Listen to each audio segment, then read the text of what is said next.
这才是在野外能真正抵抗暴风雪的超级安全屋。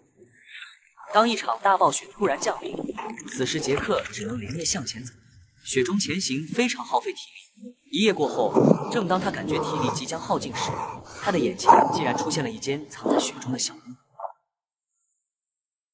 从窗外，他看到屋内好像有壁，但现在的雪太大了，门口被堵，他必须先要将门口的雪敞开，才能走进去查看里面的情况。当屋门打开之后，杰克仿佛又看到了活下去的希望。他清理了身上的积雪，一夜的前行让他感觉非常疲惫。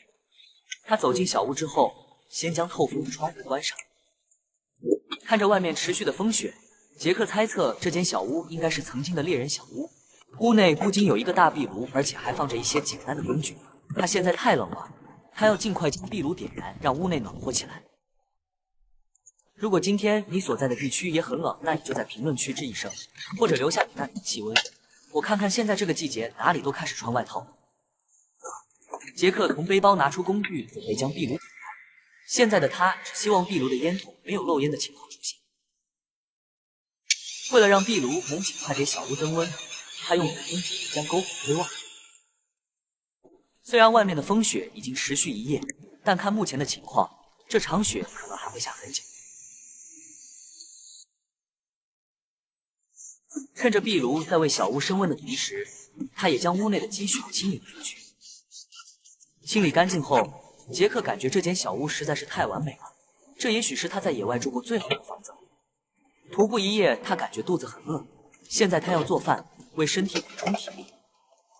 烤盘是他每次出行前必带的装备，这东西使用起来很简单，他所有的食物都会在烤盘内加热完成。当肉排被烤至成熟，他将肉排取出，放进了提前准备好的面包上。汉堡是他最喜欢的食物之一，当美味的食物进入口中，他的味蕾和肚子都得到了满足。这一夜的徒步随着美味食物的下肚都消散了很多。饭后，他打开窗查看外面的情况，此时外面的风雪还在持续，他也走了出去，用水糊成了一杯雪，拿到了屋内。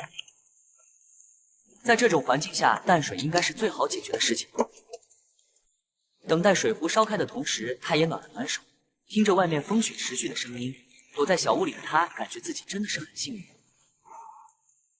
也许是体力消耗大，刚吃完饭没多久，他感觉又饿了。他拿出马铃薯放在了炭火上加热。休息片刻，马铃薯已经烤软了。杰克认为这种碳水带给身体的满足感是肉类完全无法替代的。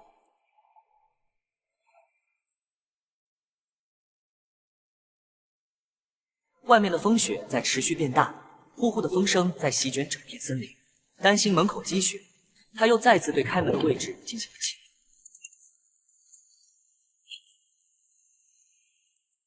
看着外面持续的风雪，杰克回到了屋内。